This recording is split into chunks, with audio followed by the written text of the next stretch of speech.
Alright, hello everyone. This is your host Arctic Ghost. I hope you're all doing okay. And this week for the Arctic Pauper Show, I decided to bring you Goblins. Decided to continue the trend that I did with Burn to bring you the other cheap deck in Pauper. I believe that this is the other cheapest deck. I believe Burn is actually the cheapest, but what have you. Goblins is great deck. Unlike Burn, it's actually creature based, is where Burn is spell based. And without further ado, let's just get into it. So first off, you have your Goblin Cohort and your Mod Conscripts. These are just your average 1 mana 2/2s. They're kind of your ideal start. Next up with them is Foundry Street Denizen. This guy is, in my opinion, better than these aggro-wise, of course, because they can become 3/1s when you play multiple creatures, especially Goblin, a Mog War Marshal. But on defense, they're not as good, obviously, because these are 2/2s and these are 1/1s. But yeah, these are really your core 1-drops, in my opinion. Next up, we have just the couple of 1-ofs I'll show you here. We have Goblin Matron is just a 1-of, just a great utility card. It's basically in here to really just go get a Goblin Bushwhacker, a Heel Cutter, or got a Mog War Marshal is what I usually get with it. It's very rare, but I do sometimes get Intimidator Initiate because Intimidator Initiate will be good enough to take me home. Next up, as far as the 1-ofs goes, we have Jackal Familiar, just an extra 1 mana 2/2. It sometimes is poor, but other times can be really, really good, so I decided to include it. I know a lot of people play 4, some play 2, some play 3. I decided to just go with 1, and I've been having some fair amount of good luck with it. And then you have Intimidator Initiate. I just want to call everything Goblin. Intimidator Initiate is a pretty good card, but it's not needed. It's not really a staple. It's just kind of a utility card. So far, I've been having decent luck with it. It's basically Goblin Heel Cutter number 3 is where I think 3 of these is a little too much, but the fact that this can also come down on turn 1 is pretty good. Next up is Mog War Marshal, just a really good 2-drop for this deck. It's 2 creatures for 1, and when it dies, it still gives you a token. So it can even be a giant growth with your Goblin Sledder effects. And speaking of Goblin Sledder, you have Goblin Sledder and Mog Raider.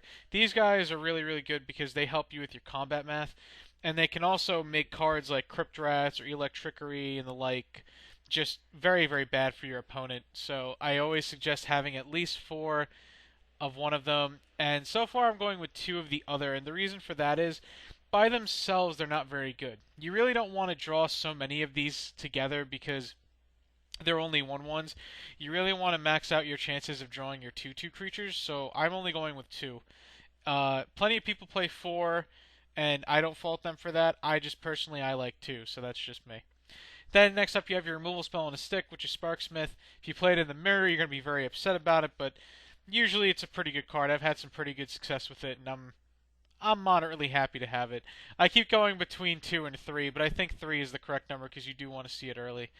Then you have Goblin Heel Cutter. Goblin Heel Cutter I've been very, very impressed with. Against decks like Affinity or Tron or any of those types of decks, it can be really good because now you have a reoccurring attacker that can also stop them from blocking, and sometimes that can really screw up the combat math for your opponents, and it helps a lot. And the fact that it's 3 power for only 3 mana makes it really, really good. Plus it combos well with Foundry Street Denizen and also Goblin Cohort and Mod Conscripts.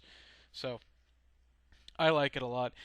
Then you have Goblin Arsonist, just your Mog Fanatic. It's a lot better, I think, than Mog Fanatic because you can sack it to get the +1/+1 for Goblin Sledder, and you get the 1 damage. So I like it. I don't like more than 2, but I've seen plenty of people play more than 2, and I can understand it, but I like only 2.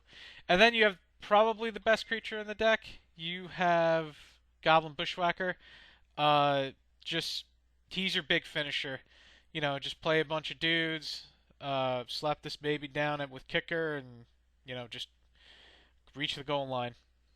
Play less than 4, and I think you're doing it really wrong. And then you have your burn spells. You have your lightning bolts because it's basically your best removal spell, and you have a couple of fire blasts just as a quick finisher. Now, a lot of people may play things like Death Spark and Chain Lightning. I personally think that those are unnecessary. First of all, I think Death Spark was really played against fairy against like Delver fairies when Cloud of Fairies and Spellstar Sprite and all those things were big. But Delver one is still big but doesn't have Cloud of Fairies, so I think they're going to more the controlling route, and I think you can actually outrace them now.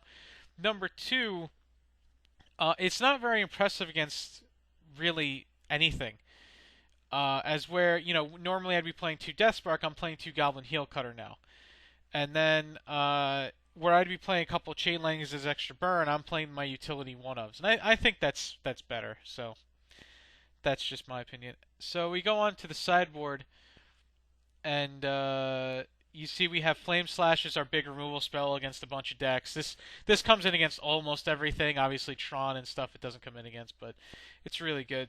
Pyroblast against the blue decks to force your powerful spells through, like Goblin Bushwhacker and your Fire Blasts and whatnot. Then you have Flaring Pain against Cop Red. Cop Red can be a really, really big pain in the behind, so you gotta watch out for that. Then I'm trying Smash the Smithereens over Shaman, Gorilla Shaman. Right now I don't own Gorilla Shaman, but that besides the fact that I could have acquired them for this, I like Smash Smithereens a bit better because sometimes against Affinity or even Tron, I reach a point where I need reach. I can't exactly get through, and so Smash Smithereens is actually really good at doing that. Also, the fact that it kills Frogmite and Mirror Enforcer really, really helps. So I'm trying that out. Whether or not it's better than Gorilla Shaman, we'll see. Then we have a second Goblin Matron in case we don't want to go up in the card advantage to try and have a better sort of mid-game. And then you have a couple of Sylvac Lifestaff against the Mirror, Burn, and a couple of other things to just try and create insane amount of card advantage. So that's the deck list. There really isn't much more to say. Oh, and there's 18 mountains. A lot of people go to 17. A lot of people go to 18. When I was playing 17, I kept on getting one land hands, and the deck hated me. I went to 18. The deck liked me more. So hopefully 18 lands is correct. Alright, so that's that. Thank you for watching the Deck Tech, and I'll see you for round number 1 of the Pauper Classic Tuesday event. Stay tuned.